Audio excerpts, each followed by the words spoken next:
What's up, guys? AC Car Shark back again. And Mindy. Welcome back to Flea Market Sundays, guys. We're back at Quakertown Farmers Market, Flea Market, and once again, fourth or fifth week in a row, I think. Threat of rain, and it looks like there's some vendors out there, so we're gonna take the camera and go see what we can find, and some books, right?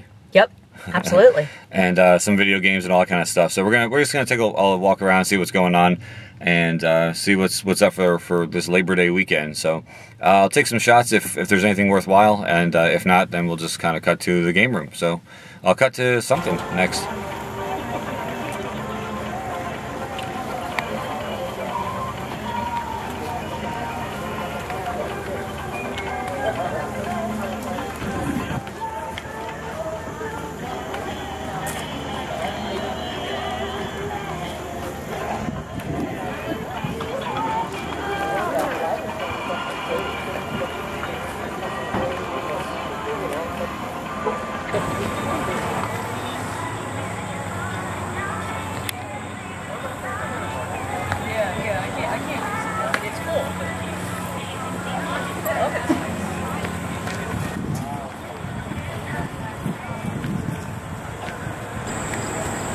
Alright, guys, we just left the farmers market, the Quakertown Flea Market, and I did pick up a lot of good stuff.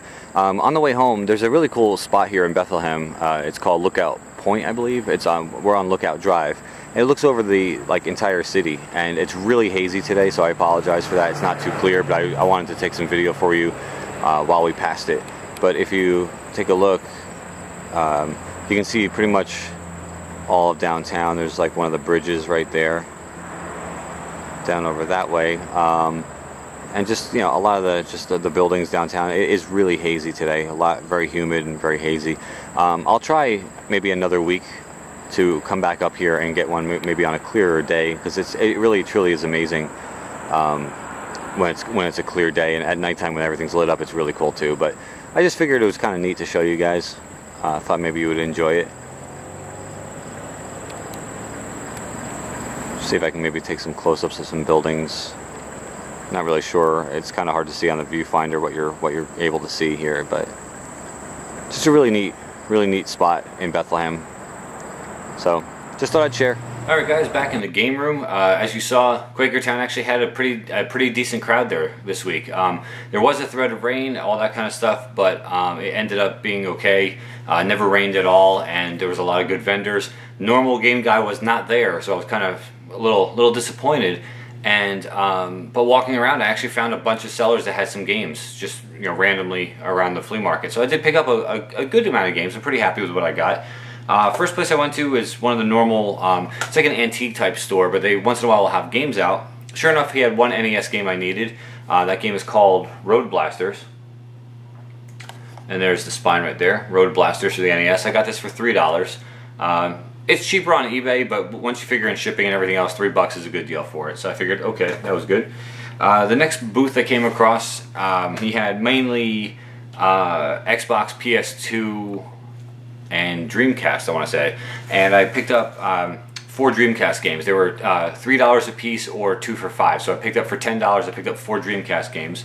The first game up is Caesar's Palace 2000. Obviously for the Sega Dreamcast. It's got some labels and stuff on it, but I can always put like this side out or something. Not a big deal. I need to start bulking up my Dreamcast collection because Pixel Sandwich is pissed off that I don't have more than like 5 games. So I figured I'd pick that up. So that was the first one.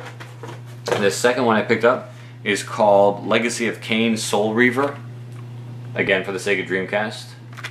And there's the spine right there. If it focuses, there you go. And then the third game I picked up is called Championship Surfer. Again, all on Dreamcast here. And then the fourth one I picked up, I remember this game for the PC if I'm not mistaken. It's called Coaster Works. And it's build the ride of your life. It's like a roller coaster designer, kind of almost like a theme park type game. And then you ride it after you're done. I never seen that one in person before. I doubt it's rare or anything. I mean, it wouldn't be rare, I don't think. But I don't know. I picked it up because there's just a bunch of games I needed for my collection. And then I found one more booth. And let me see. I didn't actually go to Video Bonanza this week because you know, I know how pricey it can get there and everything else, and I've spent, when I picked up Fire and Ice, I spent a little extra than I wanted to that day, so I kind of decided not to go today. But I did find a whole bunch of games I needed, and these were all $2 a piece. So I'm going to butcher this title. I have no idea how you say it. I'm just going to show it to you because I have no idea how you pronounce this. XEXYZ. I have no idea how that is said. They had this game at Video Bonanza. It was like $8 or $10. I picked it up for $2 on the outdoor flea market. Just a game I didn't have yet. So that was kind of cool. The next game up is another one that was around $8 to $10 in Video Bonanza. And I had this game for the Atari back when I was a kid. Never had it for the NES. It is Winter Games.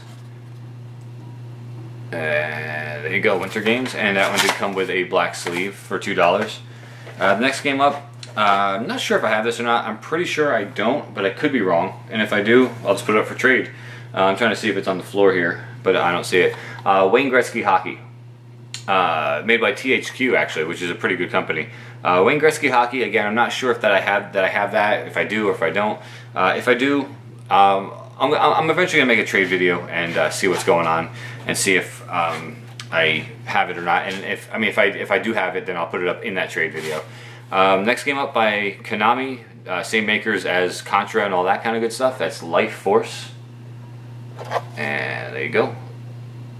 Life Force for the NES. And again, comes with the black sleeve. Next game, I'm not sure if I have it or not, but it was $2, and I figured if I do have it, again, it was only $2. The game is Jackal. Right there. And right there. Jackal also comes with a black sleeve. This game, I'm pretty sure I have the first one of these, but not the second one. It's Track and Field 2. There you go. Track and Field 2, also by Konami, and again with a black sleeve. And then the last game, oh, that stack of games just fell over, or almost did. The last game actually came complete with instructions, which we seem to be a little bit stuck. There we go. It was a little bit stuck, now it's not. Surprisingly enough, a game I never owned before, and I'm anxious to give it a shot because this is where all the current gen ones spawned from and why everyone loves them. The game is called Metal Gear. And Metal Gear, I've never owned it before. Even as a kid, I never had it. It came with a black sleeve, and it actually came with what looks to be instructions. It almost seems like they're like stuck shut and everything. They're kind of gross.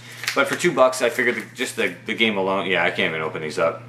It looks like there was like water damage or something. I'm not sure. But regardless, the game will work. If it doesn't, I'll clean it up and make it work. So, but those are all the games I picked up for the NES this week. And then the final thing I picked up, it's going to look familiar to you because a couple weeks ago I picked up something very, very similar to what I'm about to show you. The game itself that I picked up does not come complete, but it is the disc and case. And that game is Donkey Kong Jungle Beat for the Nintendo GameCube. Now, if you guys remember, let me see if I think it's actually right here. I picked up Donkey Konga a couple weeks back. And, you know, you play with the bongos and everything else. And he had it marked $5. So I looked at him and I said, you know, is it really, you know, is it $5 or does that include anything else? He says, oh no, the $5 includes the bongos. So for basically 2 out of 3 weeks, I walk away with a Donkey Kong bongo game, and now I have 2 sets of bongos. So any kind of I guess 2-player action, I guess Mindy and I can play together, and I've got 2 sets of bongos now, so I guess if one doesn't work, I can use the other one, or maybe trade one off, or whatever the case may be. But for $5 for both the game and the bongos, I couldn't pass it up. I didn't necessarily want the game. Not that I wouldn't play it. I will play it, but I just figured that was a good deal for $5. I couldn't pass up the deal. So, but that's about it, guys. That wraps up this week at the flea markets. It was a good amount of stuff for a little money, and that's the best time you can ever have at the flea market, is when you spend a little bit and you get a lot. So, I mean, I got like 8 Nintendo games, 4 Dreamcast games, a GameCube game, and the bongos. I spent $32 altogether. So you really can't beat that kind of deal. So, I mean, that's one of the most successful, other than when I find like my box systems and all that kind of stuff, that's one of the most successful weeks I've had in a long time as far as spending a little and getting a lot. So that was a really, really good week. So that's going to wrap up this week of Flea Market Sundays, guys. Keep your eye out. We got an eBay unboxing, I believe, on the way once I finish that one up. And I'll probably I am going to start doing the gameplay and different series with gameplay and reviews and stuff soon. I just have to just kind of get some more stuff settled in the game room and all that kind of stuff before I can set up to record and everything. So that will be coming soon. So just stay tuned and stick tight and stay patient with me through all this, and I will definitely get that series started up. And other than that, guys, that's going to wrap it up for this week in Flea Market Sundays. Until next time, AC Card Shark. Take care.